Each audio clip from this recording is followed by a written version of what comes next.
Bonjour à tous, j'espère que vous allez bien, que vous avez passé un bon été et puis de bonnes vacances pour ceux qui étaient en vacances. La rentrée se prépare, il va y avoir quelques événements pour notre association des psychanalystes modernes, notamment, vous savez peut-être, Charles Pépin qui devrait nous faire une petite conférence, présenter son dernier livre bientôt. J'ai deux conférences aussi à vous proposer qu'on essayera de caler en fonction justement de la venue de Charles Pépin. La première sera sur un concept que j'avais envie finalement de partager avec vous, qui vient répondre au concept du psychanalyste britannique Donald Winnicott sur la mère suffisamment bonne. Qu'en est-il du père suffisamment bon? Donc j'espère que ça vous intéressera et que vous serez nombreux à cette intervention. Et puis une étude de cas clinique finalement qui m'a fait réfléchir où j'avais l'impression qu'il y avait un syndrome que j'ai voulu appeler le syndrome de l'enfant figé, qui n'a rien à voir avec le syndrome de Peter Pan, que je voulais partager avec vous et puis savoir ce que vous en pensez. Alors bien sûr, ces deux conférences seront partagées avec la coprésidente Anne-Marie Christina. Je pense que nous aurons la chance d'avoir notre secrétaire Pascal Brégeron et notre trésorière Laurence Macari, puisque le bureau s'est agrandi, comme vous le savez.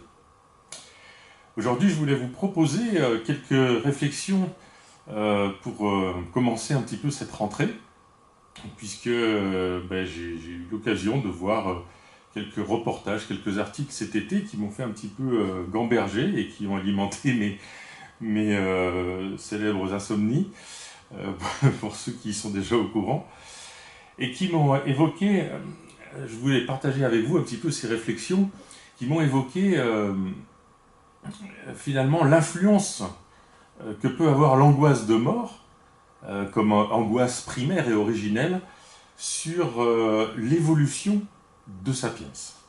Alors, aujourd'hui, on n'a toujours aucune piste en ce qui concerne, sur le plan scientifique, je parle, d'où vient la conscience de l'Homo sapiens. J'entends par la conscience, je sais que je suis né, je sais que je vais mourir, je sais que le temps passe, donc je sais que je suis. C'est ce qui permet de considérer notre entité, en quelque sorte. À tort ou à raison d'ailleurs. Ça, c'est un autre débat. Et cette conscience du moi, c'est la conscience donc, que ce moi est voué à disparaître.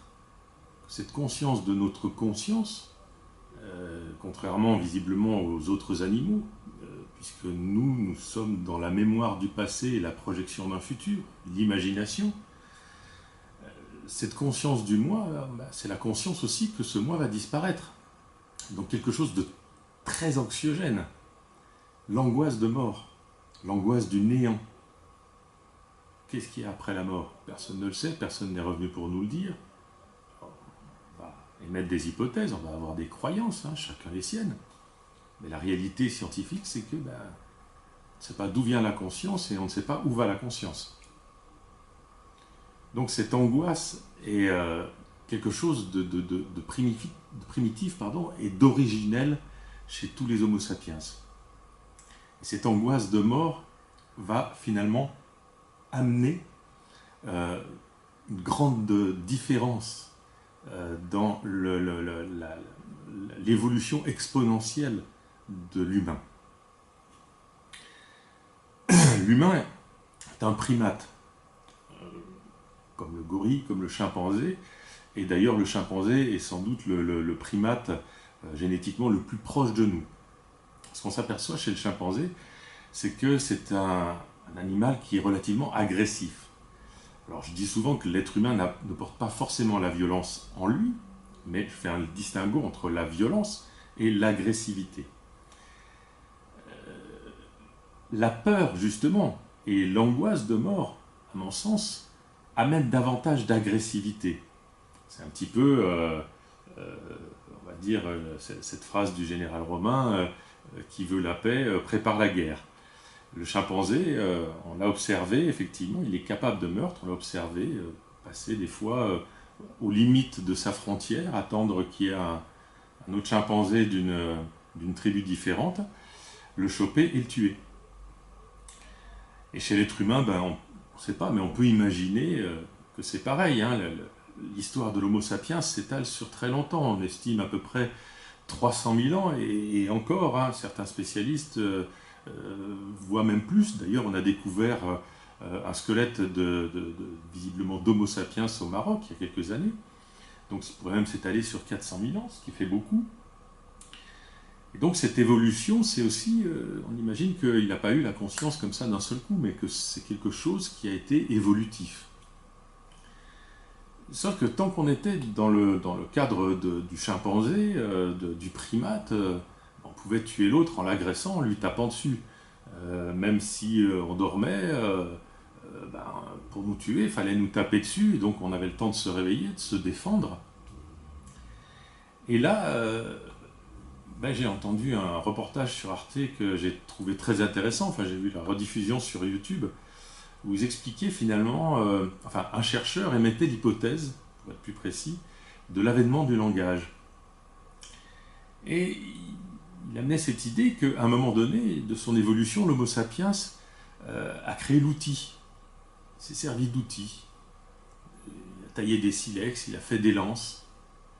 Et qu'est-ce que ça a changé? Ben, ça a changé qu'au niveau de l'agressivité, on pouvait tuer sans avoir à se battre, avec peu de possibilités pour se défendre. Si pendant la nuit, pendant que vous dormez, il y a un autre type qui arrive avec une lance qui vous transperce, ça vous laisse quand même peu de chance. Sur cette base, ce chercheur émettait l'hypothèse que ben, cette angoisse de mort, de disparaître sans pouvoir se défendre, a créé un besoin, une élaboration d'un langage, le langage primitif qui existe chez les chimpanzés, et donc chez Sapiens, d'élaborer véritablement ce langage afin de permettre une meilleure connaissance de l'autre et donc une confiance en l'autre, savoir qui sont ses amis, savoir qui sont ses ennemis, savoir sur qui on peut compter, savoir de qui il faut se méfier. Le langage, c'est établir des plans, c'est pouvoir dire mais qu'est-ce que tu penses? Enfin, là, je vois ça avec mon esprit du XXIe siècle, bien sûr, hein, donc c'est pas de ça à l'époque, j'imagine. Mais ce chercheur a amené cette idée intéressante, hein, qui n'est pas, pour l'instant, qui n'est qu'une hypothèse, bien sûr, mais que le langage s'étaye, et je l'avais déjà entendu d'ailleurs dans d'autres circonstances, peut-être que vous aussi, s'étaye sur ce besoin de se faire confiance et d'amener justement une collaboration, une coopération. Et donc à travers ce langage, effectivement, on peut échanger des idées, on peut partager nos rêves, on peut partager le fait que l'autre aussi a un moi et une conscience de lui, donc on se sent moins seul, donc ça va améliorer aussi la fédération. Et cette fédération qui est propre à l'humain, puisque finalement on peut constater que l'être humain, l'Homo sapiens, qu'est-ce qu'il a de différent par rapport aux autres espèces? C'est ce langage qui va lui permettre de faire grandir sa communauté. Chez les singes, on peut avoir des communautés avec des populations de je sais pas, 30, 50 individus. Chez l'Homo sapiens, au fur et à mesure que le langage va s'installer, qu'on va pouvoir communiquer, se faire confiance, savoir qui sont nos amis, nos ennemis, les hostiles, les moins hostiles, on va faire grandir cette communauté à 100, 150 individus. Jusqu'à, d'ailleurs, si on remonte à peu près à 12 000, 15 000 ans, selon les experts, à la sédentarisation. La sédentarisation où on va carrément construire, installer des villages et amener la population à plus de 500, 1000 individus. Alors, une hérésie de penser que c'est justement pour que l'individu se sente mieux, qu'il ait moins de travail à faire, qu'il y ait plus de collaboration, de coopération pour la tranquillité. Non, tout ça c'est faux, et d'ailleurs c'est la question que posait Yuval Noah Harari dans son merveilleux livre Sapiens, que vous connaissez peut-être. C'est que cette fédération, cette population qui grandit en termes de nombre d'individus, se fait au détriment de l'individu. Parce que dans la sédentarisation, finalement, on va travailler beaucoup plus par semaine, jusqu'à 70-80 heures. Aujourd'hui, on en est en moyenne dans le monde à 60 heures par semaine, alors que le chasseur-cueilleur, lui, travaillait environ 25 heures par semaine. Et puis le chasseur-cueilleur avait un cerveau plus gros que Sapiens quand il s'est sédentarisé, puisque il fallait qu'il retienne quel était l'arbre où on pouvait grimper en cas d'attaque d'un prédateur, la plante qui pouvait soigner, la grotte où aller sur le plan géospatial, comment se diriger pour aller à la grotte pour se protéger en hiver, et laquelle pour la saison des pluies. Alors que le sédentaire, finalement, aura besoin de moins d'informations, puisqu'il va être monotâche. Celui qui va faire les souliers, il va faire que les souliers. Celui qui va faire la culture va faire que la culture. Celui qui va chasser ne va faire que chasser. Donc, besoin d'un plus petit cerveau. Sur le plan physique aussi, le sédentaire va travailler, mais il va moins marcher. Il va rester souvent dans son espace clos, alors que le chasseur-cueilleur était en meilleure forme physique, puisqu'il grimpait aux arbres, puisqu'il marchait toute la journée.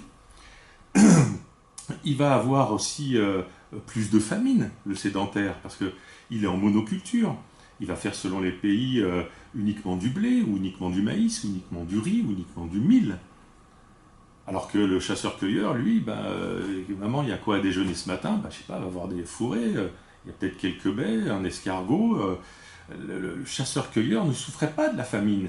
La famine existe depuis la sédentarisation. Et justement, ce qui est intéressant, c'est de se dire que cette famine et cette finalement sédentarisation va amener les premiers conflits interpersonnels, puisque quand on est en famine et que la tribu en face a de quoi manger et a des réserves dans ses greniers, on va avoir tendance, pour la survie du groupe, de la tribu, d'aller les attaquer.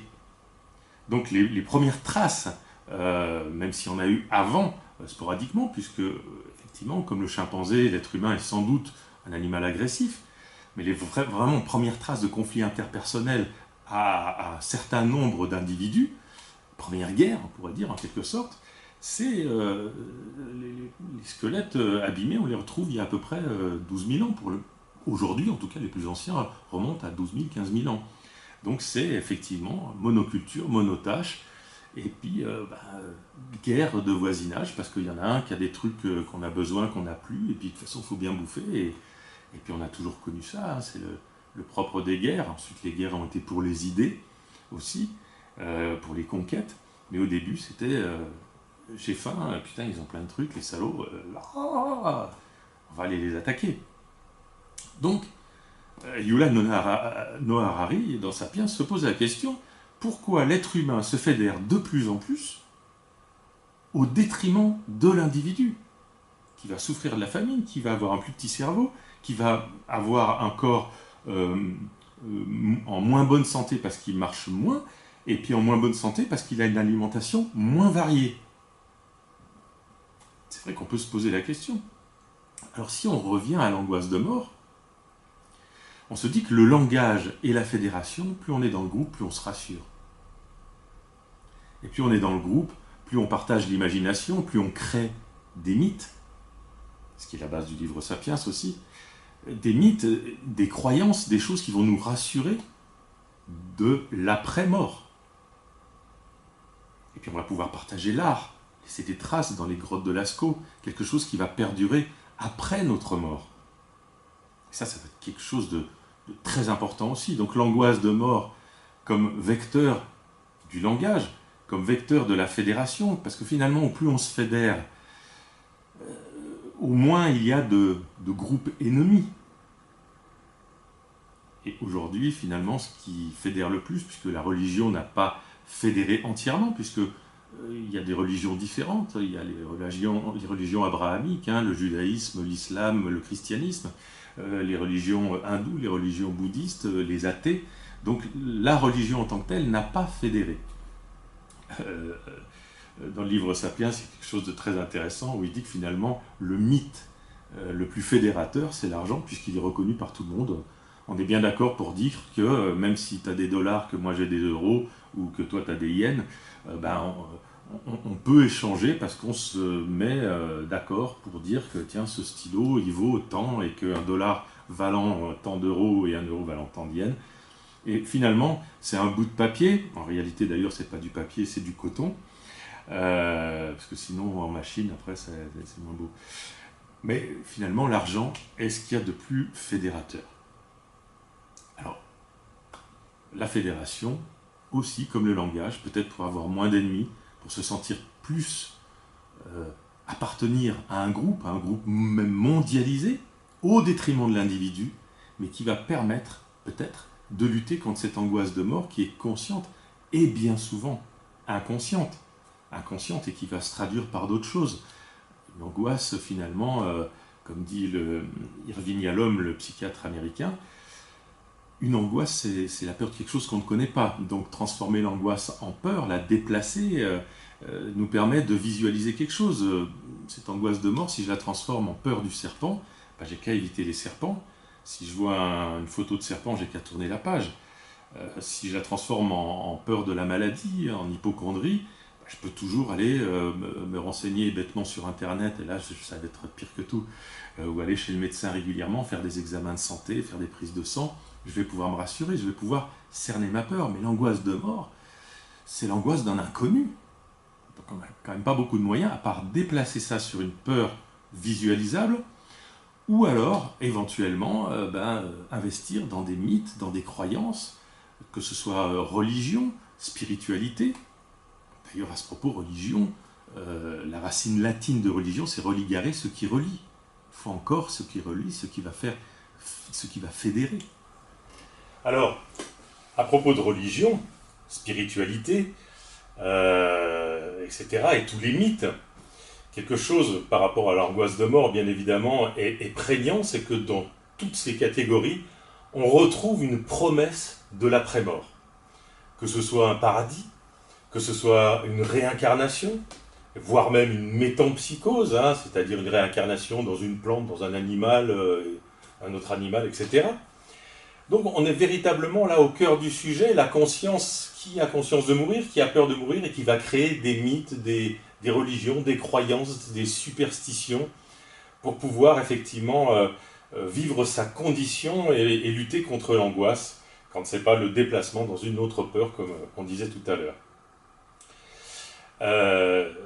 Et puis, parmi tout ça, il y a bien évidemment laisser une trace. Laisser une trace, c'est important, c'est écrire, faire un tableau, écrire une musique qui va rester, qui va perdurer après nous, écrire des livres, j'en sais quelque chose, j'ai écrit des livres, mais déjà tout petit, j'écrivais mon nom en faisant pipi dans la neige, c'est comme ça qu'on fait en Haute-Savoie.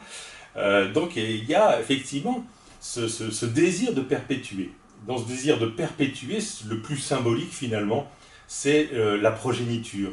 Ce sont les enfants, on va se perpétuer à travers nos enfants. Quelque chose va rester de nous, la chair de ma chair et la chair de ma chair, les petits-enfants, les arrière-petits-enfants, il va rester quelque chose.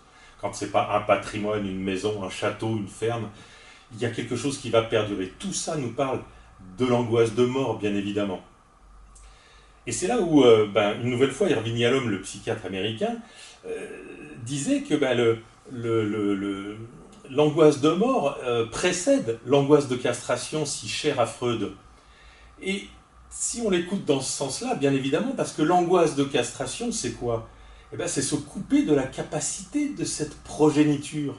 Donc c'est retomber dans cette angoisse de mort.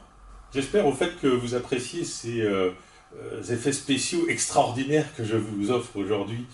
En tout cas, moi ça m'amuse beaucoup.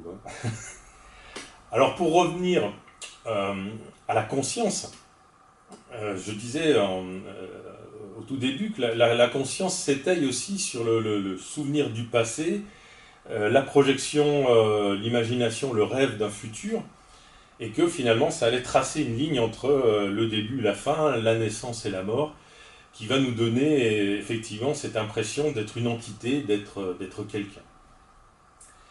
Alors c'est très intéressant, j'ai vu un documentaire sur Netflix, je crois que ça s'appelle Le cerveau en bref, avec tout un épisode sur la mémoire, je vous invite à le regarder, c'est assez simple, c'est abordable et ça permet de comprendre des choses. Notamment que la mémoire, en fait, elle est défectueuse.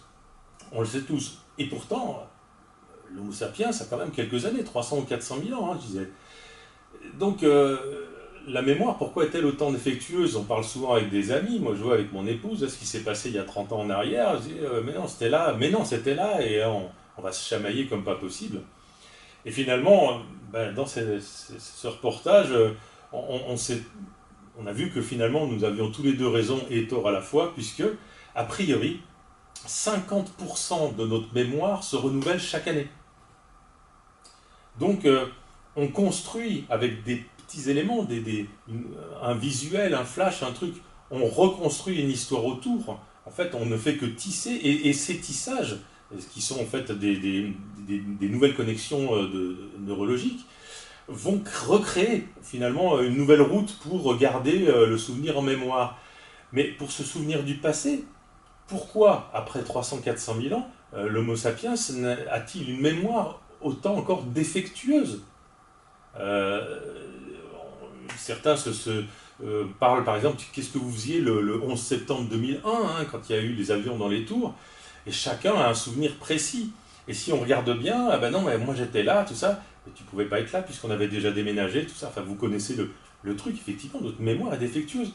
Pourquoi on a une mémoire pour se souvenir du passé alors que cette mémoire n'est pas fiable? Ben justement, peut-être parce que cette mémoire ne nous sert pas à nous souvenir du passé. La mémoire n'est pas là pour nous souvenir du passé, elle est là pour préparer l'avenir. Préparer l'avenir pour mieux être adapté, savoir là où on a trébuché, savoir mieux se improviser dans l'avenir, prévoir des choses, se protéger, certes. Et puis la mémoire nous sert exclusivement aussi à forger l'imagination, à donner des éléments, à avoir des éléments dans l'imagination. C'est quoi l'imagination? Inventer un nouveau morceau de musique, inventer une peinture, on n'invente rien.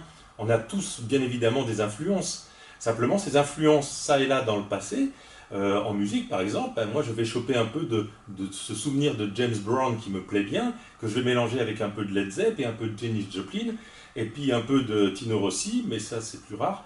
Et je vais en faire un nouveau morceau que je vais penser une œuvre originale, mais ça va être simplement, mon imagination va simplement être étayée sur un picorage d'éléments du passé. Pareil dans la technologie. On n'invente rien purement. Finalement, on s'étaye sur ce qui a déjà été inventé, et finalement, le cerveau humain est tellement complexe, tellement formidable, qu'il va se servir de ces éléments éparses qui concernent qui sont enfouis, stockés dans la mémoire, pour créer quelque chose de nouveau, que ce soit artistique, que ce soit technologique. Donc la mémoire n'est pas faite pour se souvenir du passé, a priori, elle est faite pour préparer l'avenir. Et c'est justement se souvenir du passé, la connexion entre se souvenir du passé et ses rêves du futur qui donne le sentiment d'être soi, qui donne la conscience. Et la conscience, finalement, c'est être dans le souffle de la vie, se sentir vivant dans le présent. À propos de souffle, et pour finir, je vous propose une petite réflexion sur la respiration et l'angoisse de mort. La respiration en tant que symbole de pulsion de vie et de pulsion de mort. C'est une alternance, la vie c'est une alternance de ces deux pulsions à travers cette symbolique de respirer. Quand on arrive au monde, première chose, c'est l'inspiration. Et la dernière chose qu'on fera au monde, ce sera une expiration, notre dernier souffle. Quand on est en pleine expiration, c'est comme si se disait le tout, le monde m'habite. Et en pleine expiration, le monde me quitte. En pleine inspiration, on pourrait dire je suis au monde, le monde est en moi, je suis le tout est en moi en tant qu'entité. Et en pleine expiration, eh bien, le monde me quitte, j'abandonne le monde, je perds mon entité en me fondant au monde. finalement, le vivant et la conscience, c'est aussi ça. Cette alternance de respirer, inspirer, expirer. Le monde m'habite, le monde me quitte, je suis au monde, je me rends au monde. Et ça, c'est une alternance qui va... Alors, on peut travailler dessus, effectivement. Quand on fait quelque chose, on va le faire en inspirant. Quand on fait autre chose, on va le faire en expirant. Même en méditation, finalement, on nous invite à nous concentrer sur cette respiration, peut-être aussi pour nous rendre compte, prendre conscience que l'on est vivant, que l'on est en train de vivre. En train de vivre. Locataire, toujours, usufruitier, mais jamais nu propriétaire, puisqu'à un moment donné, il faudra tout rendre. Donc la question est, qu'allons-nous en faire? Ou comme disait Jésus le psychanalyste, qui m'est cher, vous le savez tous, allons-nous être à même de repartir aussi vide que ce qu'on l'était en arrivant? Voilà, si vous voulez faire des commentaires, n'hésitez pas. Si vous voulez réagir, débattre, opposer d'autres idées, c'est avec plaisir, c'est fait pour ça. En tout cas, je vous remercie de votre écoute. Et puis, au nom de l'Association des psychanalystes modernes, Pascal Brégeron, Laurence Macari, Anne-Marie Christina se joignent à moi pour vous souhaiter en tout cas une très très belle rentrée à tous. À bientôt.